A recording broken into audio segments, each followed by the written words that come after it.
The Russian President Vladimir Putin has declared a three-day ceasefire in the Russia-Ukraine war that is set to begin on the midnight of 8th of May and will run through 10th of May. It is coinciding with Russia's Victory Day celebrations that will take place on the 9th of May. It will commemorate the end of the Second World War. It's the 80th celebration of the end of the World War II.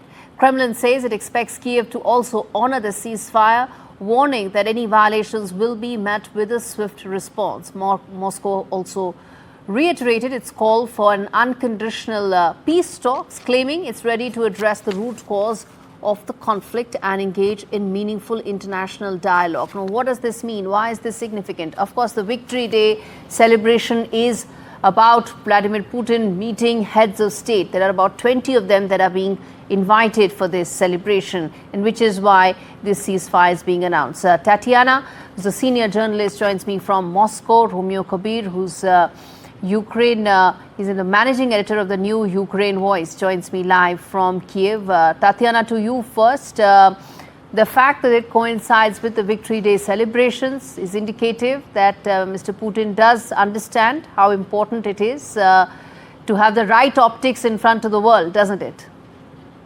Well, Gaurie, let me correct you first. You know, it's our little habit that we have, right?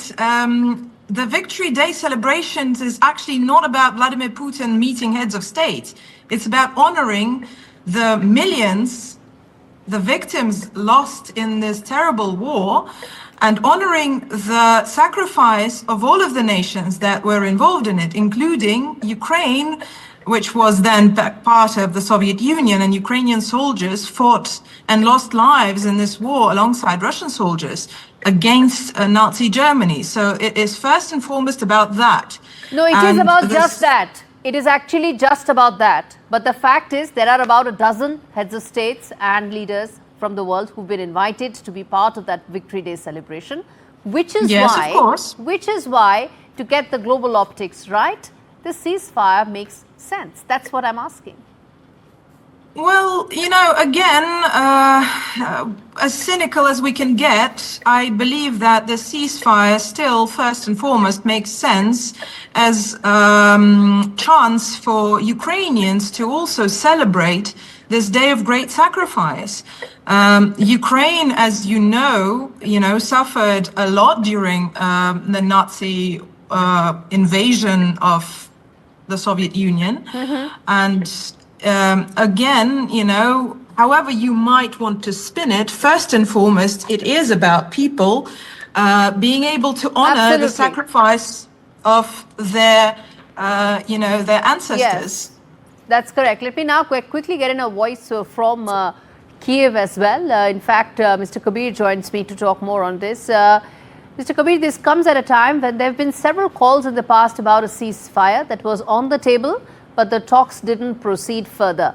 Do you think this offers that window for a larger conversation around peace talks, or do you think it's just because of, as I said, getting the right optics? Mr. Kabir. It's purely for optics. I mean, let's be honest. Tatiana can act as if she doesn't want to be cynical, but her nation is engaged in a fascist genocidal war against mine. There is nothing but optics to gain for Vladimir Putin, who is a murderous dictator. As Tatiana well knows, she is under no illusions, as much as she might like to deny it, about the reality of the situation that she lives in and the reality of the war that her government is waging against mine.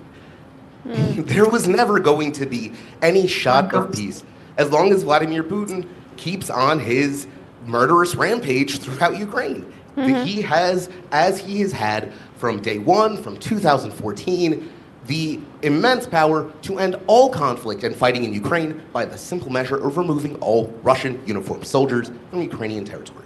That's it. That's all he has to do. And he has been able to do that since the first day. Tatiana knows that, you know that, I know that, the world knows that. Right. So there's no reason to pretend that all of this pablum and nonsense about some kind of sacrifice, shared sacrifice of brotherhood, means anything, when the Russians have openly and repeatedly called the extermination of Ukrainian identity. Okay. Tatiana, I give you a chance to respond to that. Gaurie, I would like to actually respond to any questions that you might have. Okay, because fair enough. Then let me ask you. Okay, that's a very matured way of handling it, and I commend you for that. Okay. Let me then ask you another question, which is that this comes just a few days after President Trump had in fact said on social media, and he had called out saying, "Vladimir, stop." That's what the message was, and also comes just days after President Putin met President Zelensky as well, on the whole possibility of the peace talks being on and off the table. Do you think that window of opportunity comes in now after this? Gaurie, I think that right now, right this moment, we are not at a point where Ukraine is ready to negotiate. Unfortunately, Vladimir Putin has said multiple times that Moscow is ready to talk. Moscow is ready to negotiate, and but only in a situation when we're actually talking about something. Again, something adequate, because Ukraine keeps insisting, for instance, that we need to, that Russia will have to actually give back Crimea and things like that. That will never actually happen. So, and Vladimir Zelensky has just reiterated that he does not want to, under any circumstances, recognize Crimea as Russian territory. So unless this changes, I don't believe personally, again, so not even as a journalist, as a person, that we're at a point where any talks can result in anything. Because there are too many deal breakers that are there. Okay, very quickly, Mr. Kabir, I'm running out of time, which is that how do you see this? After the 3-day window is over, do you think it's going to be back to fighting, or any possibility of this leading to some peace talks? There's not even going to be a 3-day window. Russia will continue its attacks even during their declared truces and ceasefires, just like they have every other time they have declared any truce or ceasefire. Hell, they've declared humanitarian corridors where they then bombed fleeing evacuees. So, no, the Russians are not going to stop. Vladimir Putin has no intention of stopping. All right, I'm going to leave it there. Ms. Tatiana and Mr. Kabir, thank you so much for joining me, essentially representing the two sides of this debate, which are unlikely to come together on any single issue right now.